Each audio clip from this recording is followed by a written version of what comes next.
This one is more of an adventure, fantasy, horror, and I have a huge claim. I do think this one may have a chance of becoming a new classic. Let me explain. Hi friends, welcome back. I'm very excited about today's video. In fact, this is one of my favorite videos I get to do every single year. We're talking about my most anticipated films for 2025. Obviously, we're talking about horror movies here. There is one kind of exception, but we're talking about horror movies. We're gonna do them in order of release. Of course, this is subject to change. Saw, I'm looking at you because I caught it on retrospect. But did you guys realize that Saw gave us a date as a little Easter egg on their poster and then never delivered?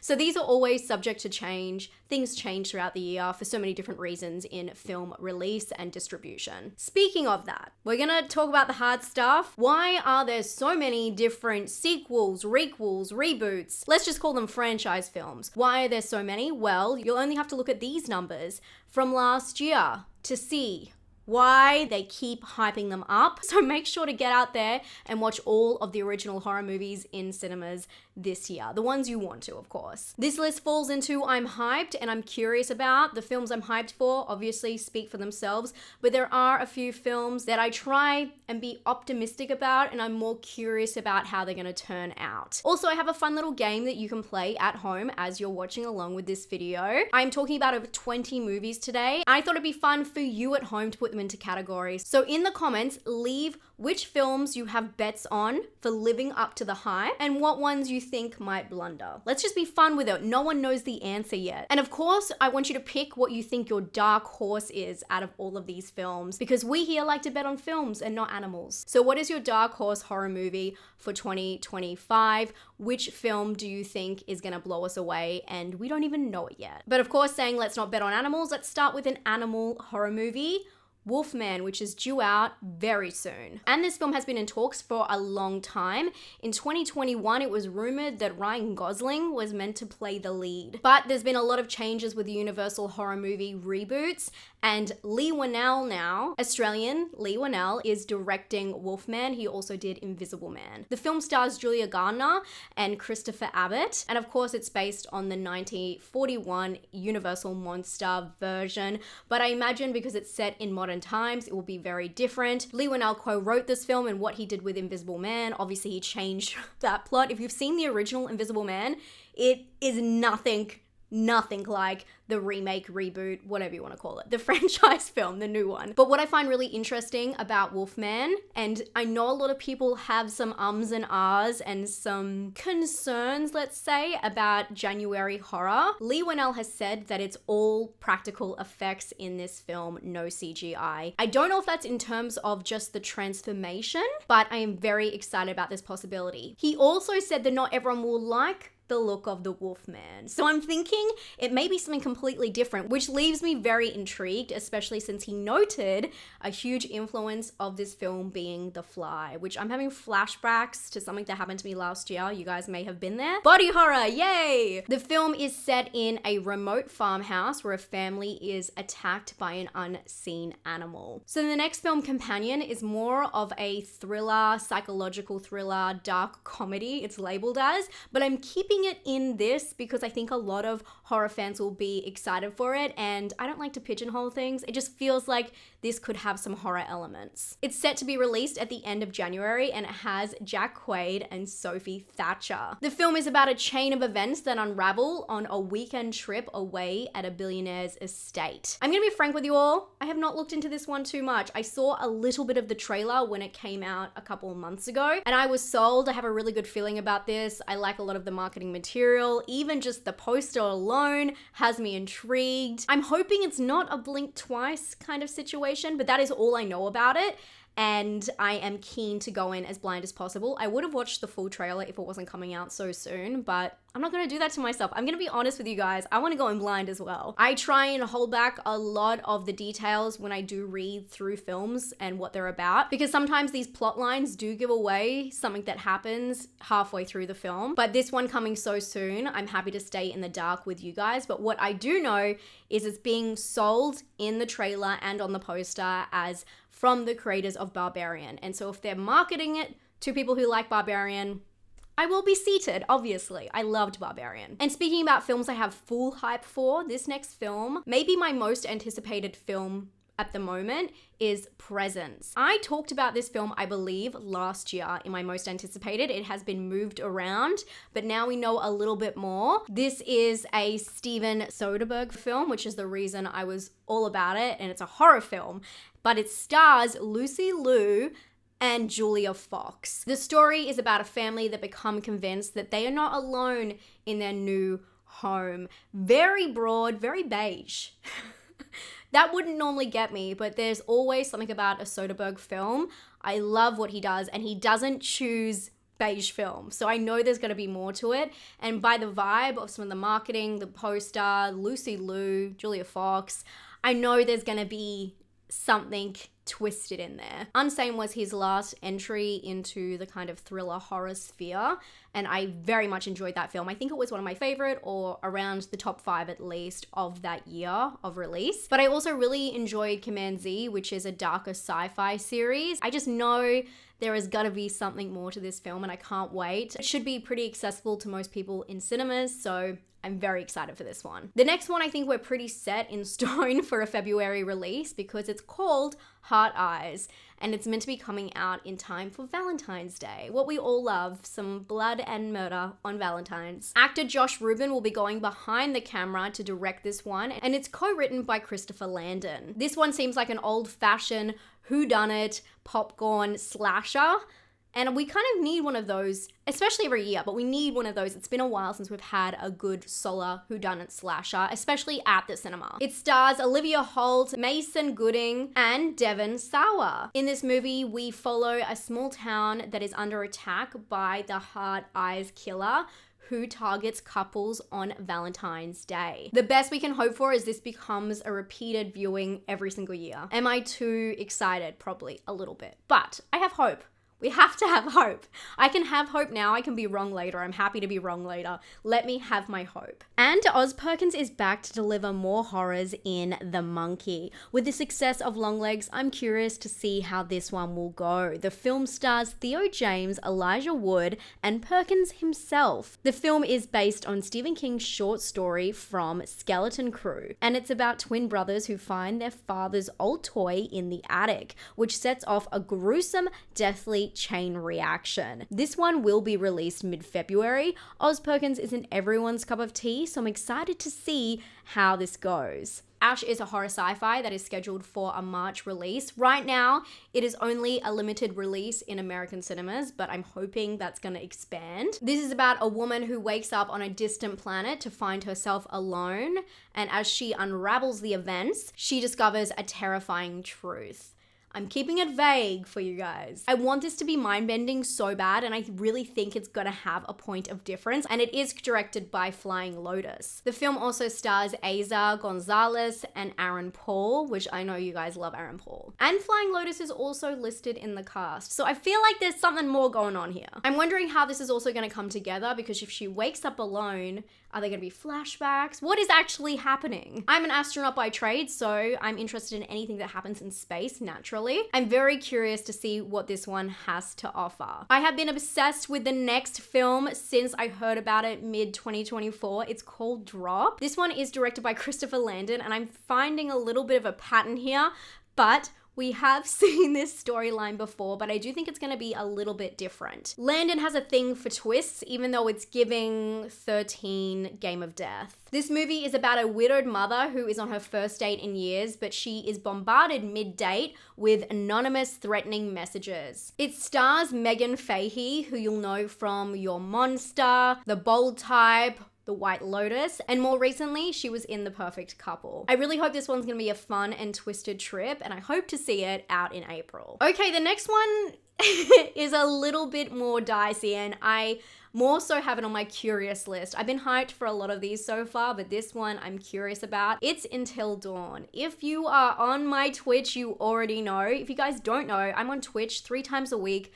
We hang out, we play a lot of Among Us, we play a lot of Texas Chainsaw, and I did play Until Dawn. Guys, everyone in the chat, help me. Where are you guys? Come on, chat. Risk it all. Oh, risk too much. Risk too much. Probably. Ah! I don't like too heavy of a storyline in a video game because I prefer movies, so I'd rather just watch a movie than a choose your own adventure video game, which is what Until Dawn is. I know everyone's screaming because I know people really love this, so please don't get mad at me for being honest. We all like different things and that's totally fine. I know some of you guys hate the Texas Chainsaw game. So the game is an interaction game where you get to choose what the characters do next, and the story is about a group of friends who spend the night at a ski lodge, and of course they are not alone. It's a teen slasher, and what I do like about this is it's going to be directed by David F. Sandberg, the Swedish director known for Lights Out and also Annabelle Creation, which is my favorite Annabelle by far. But I think because this is finally a movie, I think it may do better for me. Although it's been recast, a very attractive attribute of the game is its killer cast. It should be interesting to see what they bring, and now I've played the game, I feel like I'm in the know, and maybe I'll get some Easter eggs along the way. I'm keeping my mind open. I do like storylines in games, just when it interweaves in a very clever way, and not so much stop-start. If you do want to check out my Twitch, I'm over there 3 times a week. It's always linked down below. It's just the same name as it is here. Right now I'm playing the second Silent Hill, the remake that came out last year, and we play a bunch of movie guessing games as well. They're aiming for April for this release, but it is still labeled in production, so I do think it could move, so tentative. And speaking of dates that might move, the next film is Final Destination Bloodlines. As of right now, some sources say this will be released in May, but we are still waiting for any information at the time of filming this video. We don't have any real information, any solid information. The film is rumored to star the late and great Tony Todd as well, but that, again, it's a rumor. We don't know too much about this film at all. But I'm a huge fan of the franchise, and I think that even some of the later entries are pretty cool. I know it's really hard to relive something, can be rebooted and remade all the time, but this is truly a classic tale that you can put anyone into and give them the Final Destination treatment. So I'm excited to see that come back, but what blows my mind is this will be 25 years after the original film's release. 25 years. Okay, another film that people have high hopes about, I'm not too sure. I'm curious, is 28 years later. In this one, a group of survivors live on a small island, but when one wants to go to the mainland, they discover the truths and horrors that could change the very fabric of their being. This one is co-written by Danny Boyle and Alex Garland, and it is directed by Boyle, who also directed the original, but not the second, so not Weeks. He did days, years, not weeks. So if you're a fan of the original one, I imagine this will stick to the same atmosphere. Hopefully it will reign true to that first film that everyone loves and everyone keeps in very high respects. And I have to be honest with you, I rewatched it maybe 2 years ago and it was not how I remembered it. It was very different. But I'm looking forward to rewatching both Days and Weeks before going on to Years this year. And I know a lot of you guys will be doing that as well. The new film's cast lists Aaron Taylor Johnson, Ray Fiennes, and Cillian Murphy. Although this is not Cillian Murphy. A lot of people thought this picture was Cillian Murphy and it went viral. This is Angus Neal, who's also in the film. Okay, I'm gonna balance that out because some of you will not be happy about this next release, but I feel like maybe 50-60% of you will be as hyped as I am. Megan, or Thregan, is back for more. This is Megan 2.0, which will be back in the hands of Gerard Johnston, who directed the first film. But there is something strange going on with this release because even though it's scheduled for June, there are no details about the plot, and you'd think it's gonna be pretty simple, kind of following on as a sequel. So I don't know why they're keeping this mystery around it. It's very unusual, especially for Blumhouse, which love releasing details into the future, into the very distant future about upcoming films. But the director told comicbookmovie.com that I actually had a different idea for the ending of Megan, which would have been interesting but probably not as satisfying. The good thing about doing a sequel is I got the chance to expand on that idea into a longer narrative.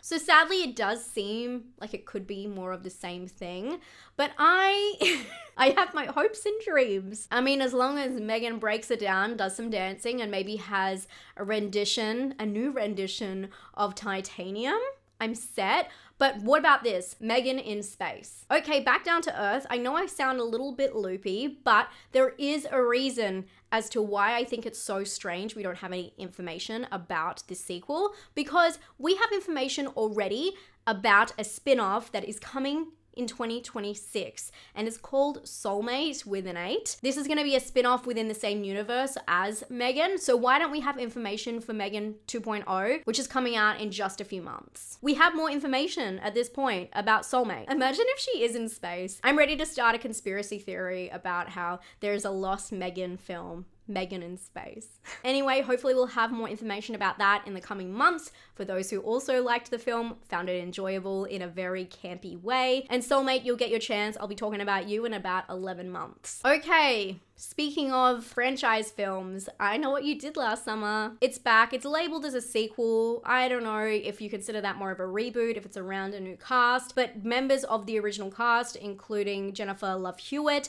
and Freddie Prinze Jr., they're coming back. So I can only assume it's about a group of friends who get themselves into a similar situation and need to go back to the OGs to ask for their advice. It's giving Scream reboot. It's giving Scream requel, whatever you want to call it. I feel like we're doing the same formula again. So I'm hoping for a point of difference, because I Know What You Did Last Summer, I absolutely love. I even love I Still Know What You Did Last Summer. And although Brandy is not listed on the cast, she has said in her own words in an interview that she should come back. So I'm not too sure exactly what's happening. All I know is Jack Black probably not coming back, and that's for the best. That's for the best. The plot does say it's about a group of friends who are terrorized by a stalker who knows about a secret from their past. So same.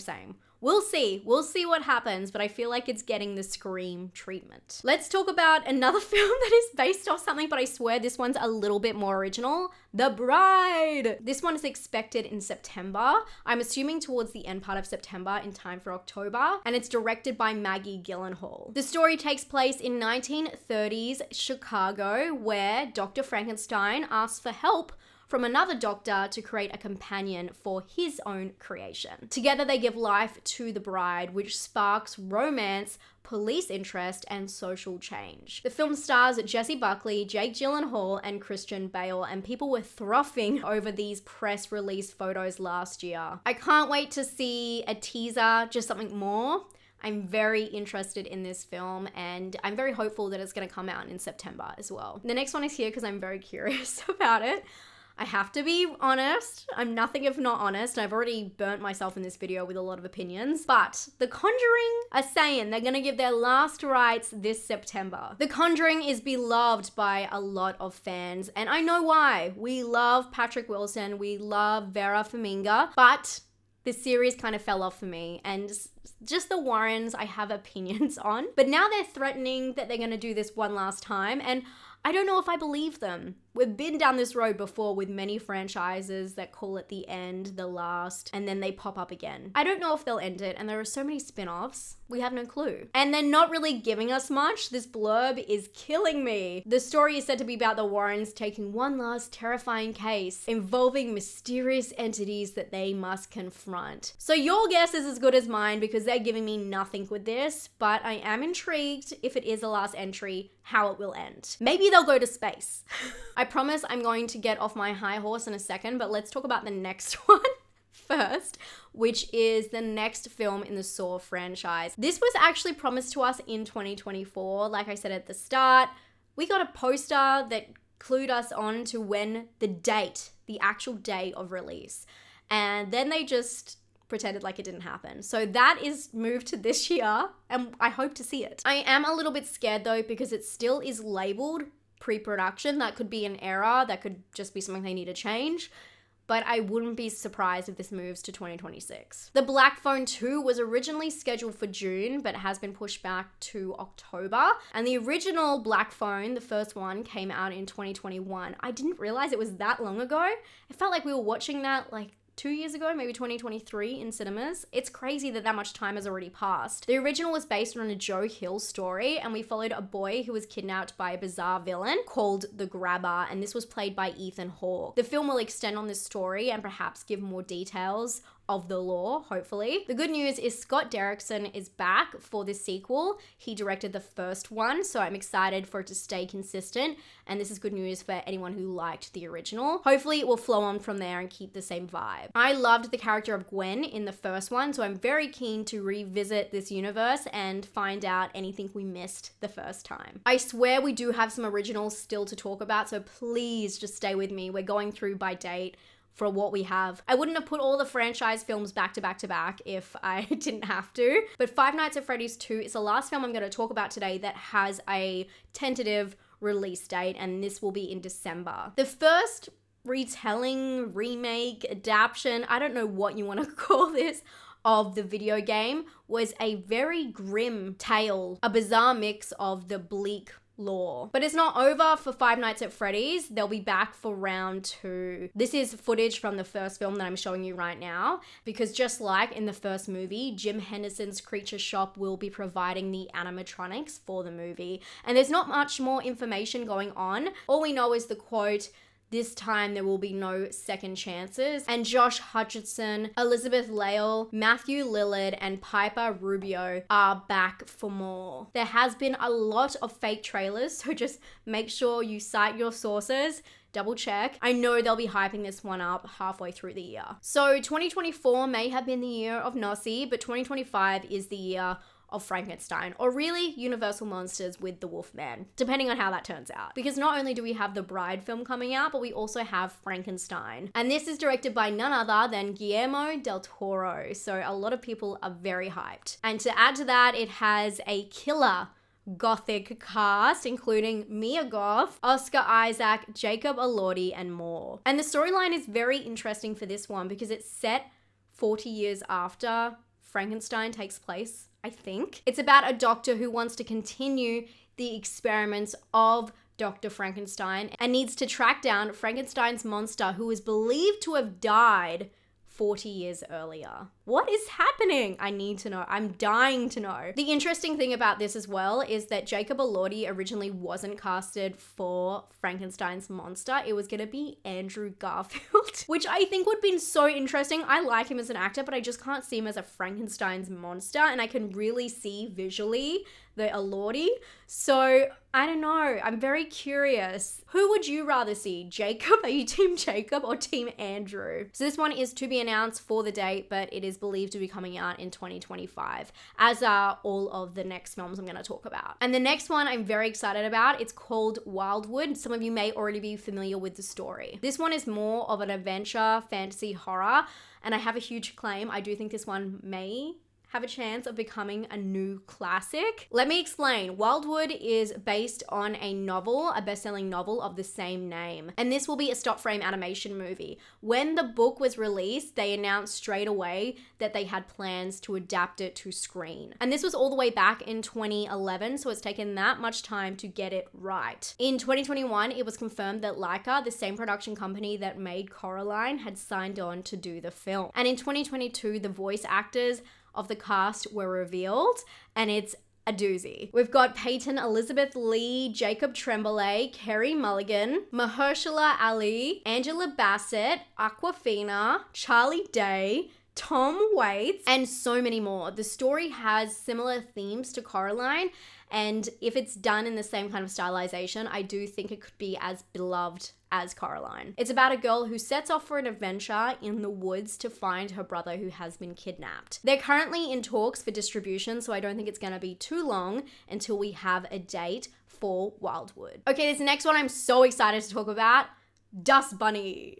I promised that we would have some original films, and this one, all hype. I know it sounds silly, and let me tell you about the storyline because it does sound just as silly as the title. It's a drama horror thriller about an 8-year-old who asks for help from their neighbor when they think something is lurking underneath their bed. Sounds very beige, as we've been saying, but hear me out. This one is written and directed by Brian Fuller. He has created and written some of the most beloved TV shows: Hannibal, American God, Heroes, Pushing Daisies, Dead Like Me. I loved Dead Like Me. But here is the best part, the cast, including Sigourney Weaver, Mads Mikkelsen, and David Dalst-Marchen. With the plotline, this seems like it could be a typical paranormal popcorn horror movie, but with that cast, something is up, and with the director, because he is well known for writing TV shows, but not so much for directing. He's only directed Queer for Fear, which is a TV show, a horror TV show, which he did 2 episodes for. And this is the only other thing that he's directed. So it has to be a pretty big script, a pretty big idea for these actors to sign on to a horror movie that seems so obvious, and for him to finally direct it. I don't know, there's something happening here, and Dust Bunnies, mark my words, something is gonna come from this. This might be my dark horse. And here's a really fun one that's also original that doesn't have a release date. Die, my love. This is a comedy horror directed by Leanne Ramsey, who did We Need to Talk About Kevin. And the cast again, absolutely killer. Jennifer Lawrence, Robert Pattinson, Sissy Spacek, and Lakeith Stanfield. And the blurb is so interesting. In a remote, forgotten rural area, a mother struggles to maintain her sanity when she battles with psychosis. Why this is interesting? Number one, it's a comedy. What are you talking about? I don't know how this is a horror comedy, but have you picked it up? I know some of you are having the same thought I did when I heard about this film.